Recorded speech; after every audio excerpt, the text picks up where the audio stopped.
The next session is the much awaited open house. So please send your questions through the Q&A icon on the bottom right of your screen. I would now like to welcome Shannon Hart, Senior Consultant, Infosys Knowledge Institute, to moderate this session and introduce our leaders.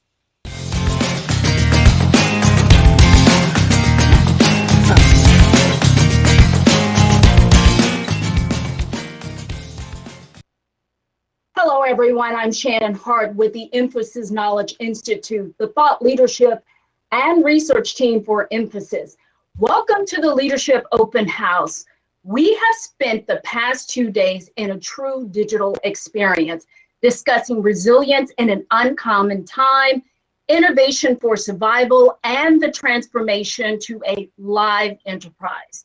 We continue on this path with this Leadership Open House, and it's your opportunity to ask our top leaders questions. Joining us for the conversation today is Infosys Chief Executive Officer, Salil Parekh, our Chief Operating Officer, Praveen Rao, and Chief Financial Officer, Nilanjan Roy. Hello, gentlemen. Hi, Shannon. Hello, everyone. Hi. Hi. Just a reminder to everyone attending, you can submit your questions in the Q&A box for either of these leaders. Please indicate who the question is for. So let's get started. I'll go ahead with the first few questions. This first one, it's for you, Salil. From the interactions with our client community, how would you compare the market sentiment today as compared to how it was 2 months ago? Thanks, Shannon. I think that's a phenomenal question, because what's changing now, I've noticed literally within a matter of weeks, is a greater interest in our clients to start to look at how fast they can go on their digital journey and what they can do specifically on their cloud transformation.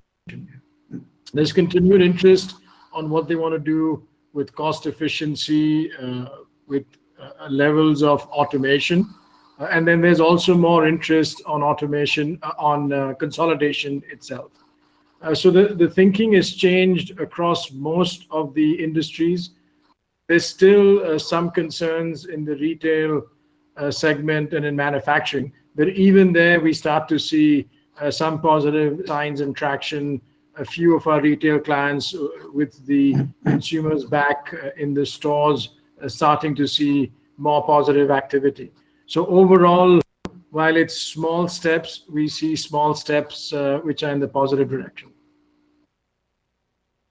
This is really good news. You always want to hear the positive and what's happening right now. Thank you so much. Praveen, do you foresee that with working from home becoming a new normal, Infosys, we really wouldn't be needing all these beautiful campuses in the future? I hope not. I think the new normal is more a hybrid model. You will have the ability to work from home, ability to work from office, and do that in a seamless manner. In fact, ability to work anywhere in a seamless manner would probably be the new normal. There'll be some times when you will have to work from office. In fact, even today, 2% of our workforce are working from office because clients have not given permission for them to work from home because of the sensitive nature of the data. So there'll always be occasions like that which calls for you to work from office. Also, when you look at the various elements in the new normal or working from home, you have the technology piece, you have the infrastructure piece, it's about computing assets, network, you have the data security piece, you have the privacy. All those things can be solved by technology. There is an issue around productivity, collaboration. Again, you can invest in tools and solve those problems. But the bigger challenge would be more on people-related aspect. How do you engage with people in a remote manner? How do you imbibe your culture and values? And in general, people are social animals. They like to interact with each other. They get energies from those interactions. So I feel that in the new normal as well, there'll always be occasions, opportunities for people to come to campus. And from that perspective, our lovely campuses will continue to be a big motivating factor for us. Okay, thank you very much. Thank you very much. That was a much needed answer from everyone. Nilanjan, from a CFO's point of view, what are your top 3 priorities for Infosys as we venture into what we all call the recovery phase? Yes, Shannon. I think firstly, the most important thing is I think the health and safety of our employees. I think that's something going to be paramount as we all come back to work, whether it's on our campuses. And I think that we're going to do very, very responsibly. So that's number one. I think number two is what Salil mentioned is our connect with our clients, is how we helping them navigate this difficult journey which they are going through. I think the number of opportunities which we see there is tremendous. And I think the conversations and the elevated level of conversations, I think I've never seen before in the last year which I've been in the company. So that is very, very encouraging. I think the third piece from a financial resilience perspective, I think the first most important thing is looking at our liquidity and cash. These are tough times across companies, as you know, and we have $3.6 billion of cash on our balance sheet and no debt. 9 out of 10 Fortune 500 companies would give their arm and a leg to have a balance sheet like this today. The U.S. Markets, corporates have borrowed $1 trillion in the markets in the last 5 months of this year, compared to $1 trillion what they did in the entire fiscal of 2019. So cash is very, very important for us. And the good news is that all of you on the sales side have been continuously focusing on our collections. And that's very, very important for us.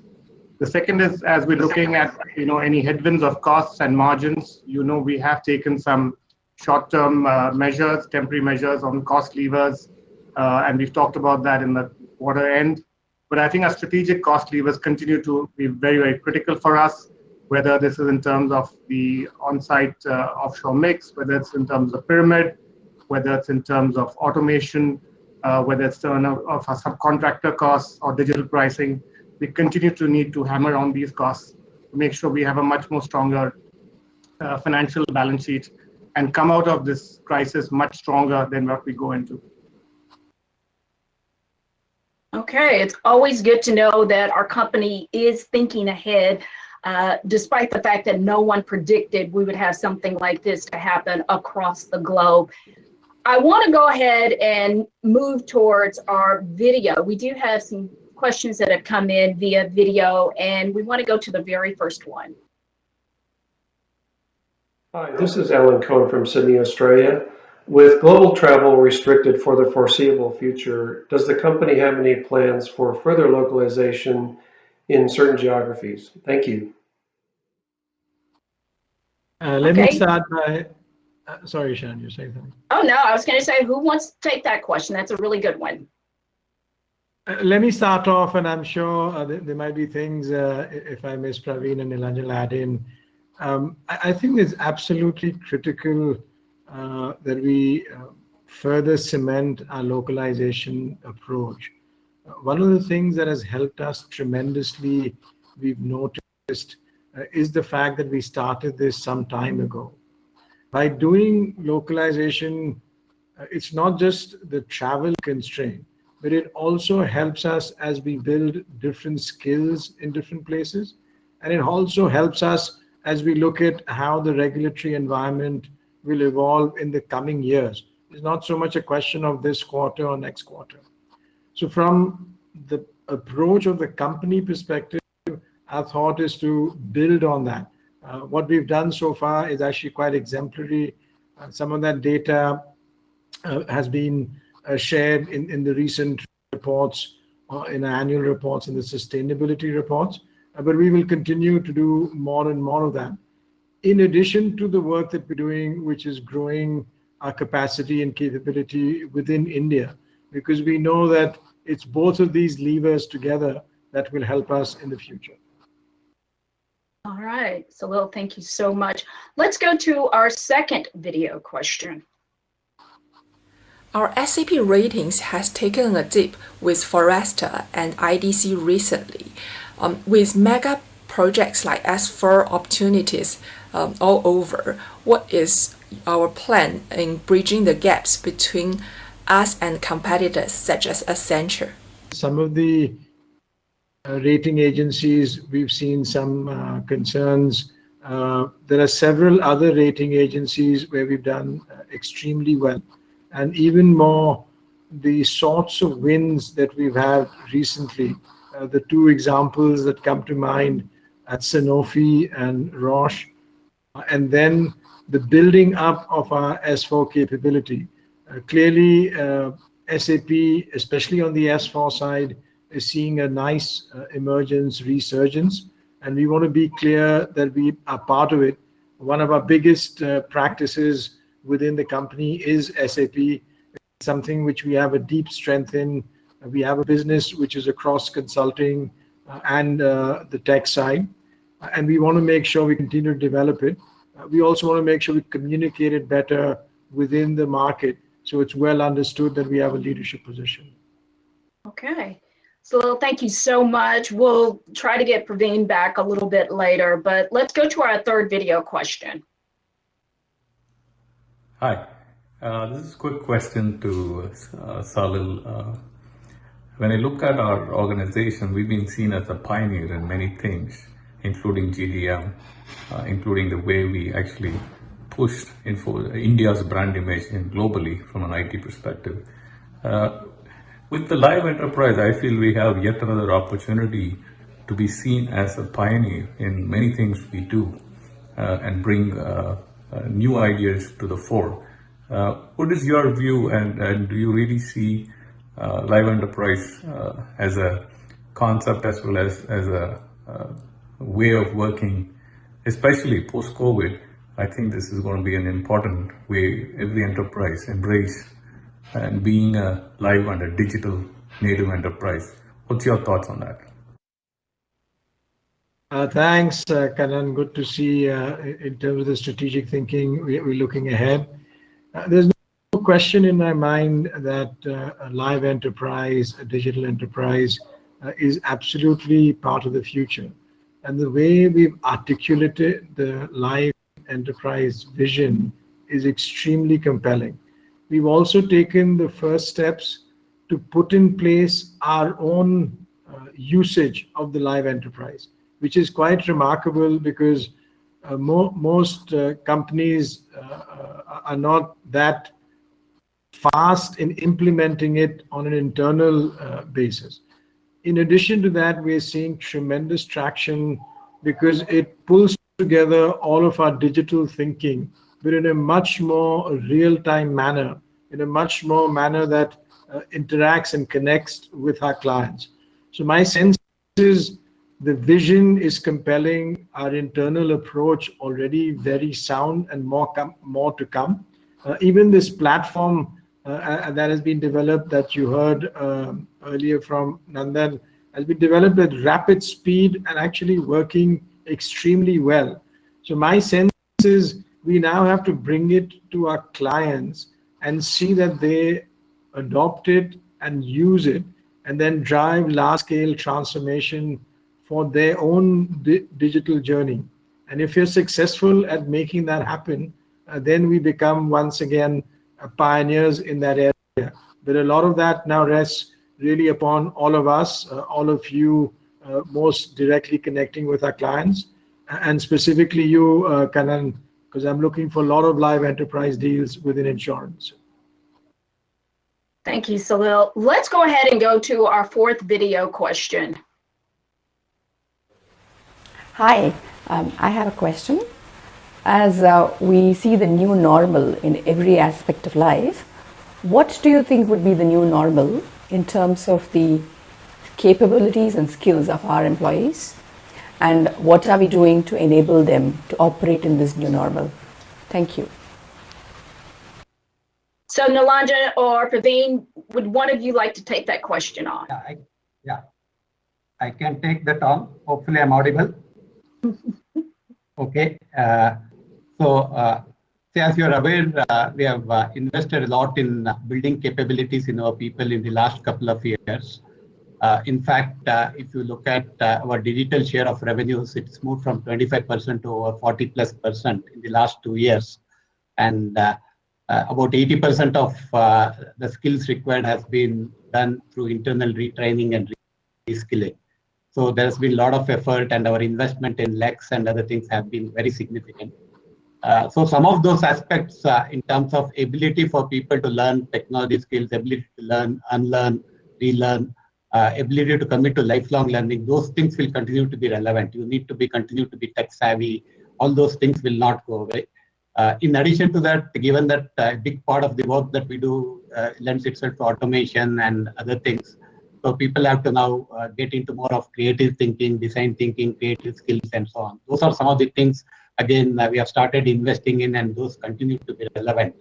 Only in the current pandemic and in the new normal, probably 2 or 3 things that probably people need to invest a lot more. One is about adaptability, ability to adapt to new situations in an unambiguous situation in a quick manner. That's one thing. Second one is about empathy, because working in a collaborative environment, you need to figure out how to be empathetic, because people will go through different emotions and other things. So having empathy is going to be very critical.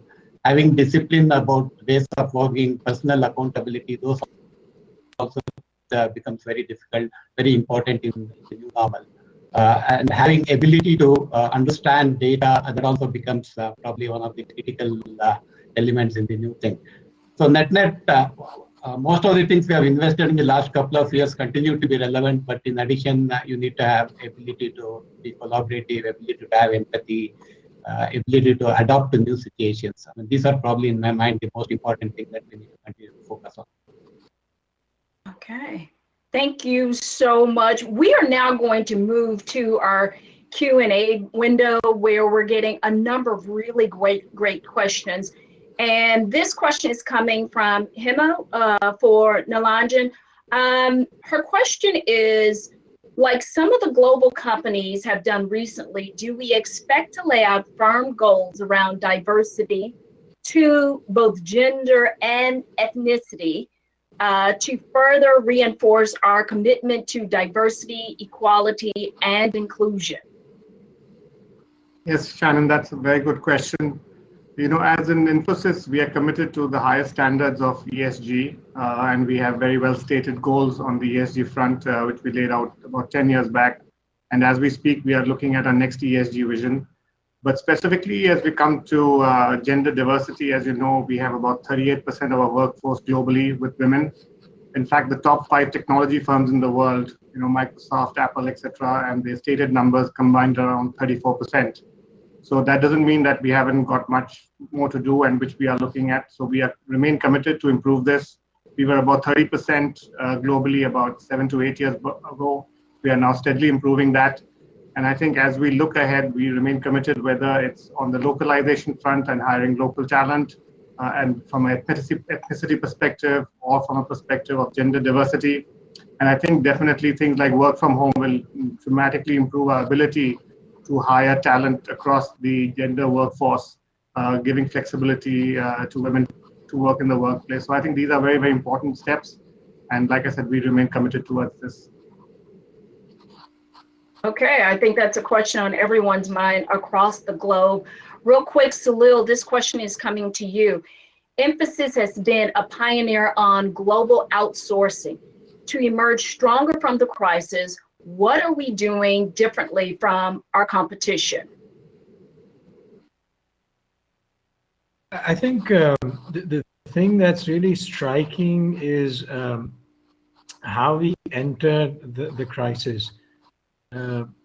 If you see the momentum that we built up, and which was essentially built up by driving a very focused digital transformation agenda. The difference we are now putting in place is we have tremendous operational stability from the work from home work that all of our teams have driven. And now we've further switched to much more focus on cloud, much more drive on digital. And the difference coming out of this crisis is going to be how quickly we can drive these changes for our clients' work. If you're able to come out of this with strength, with speed, and given the foundation of digital that we already have, my sense is it'll be an extremely differentiated proposition, and we'll come out with greater strength as Infosys as we exit the crisis. All right, Salil, thank you so much. Our time is running short, but I want to give each of you about 30 seconds to give us a message, give the message for the sales community, our sales leaders who are logged on right now. I'll start with Praveen on this one.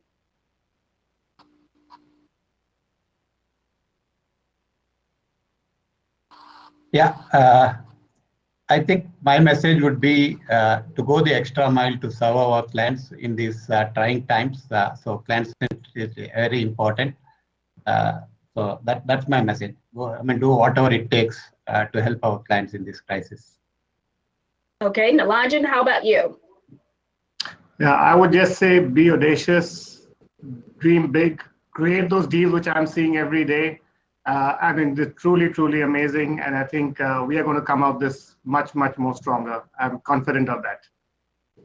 Okay, thank you very much. And Salil, last but not least. Thanks, Shannon. Thanks, everyone, for really this incredible Connect event. The message: first, stay safe and be healthy yourself. Second, go for absolutely the biggest deals that you can drive to. We have a tremendous advantage. You're part of a company that has full financial strength, operationally very strong. All we need now is this further acceleration on digital and much more of the large deal excitement that you have. So go for those deals and let's come out of this stronger. Thanks, Shannon, and thanks, everyone. Thank you so much. Come out of this stronger. That is the word that we're hearing from all of our leaders. Salil, Praveen, Nilanjan, thank you so much for your time and your insight. Thank everyone for joining us for this Leadership Open House. And Amy, I am going to send it back over to you.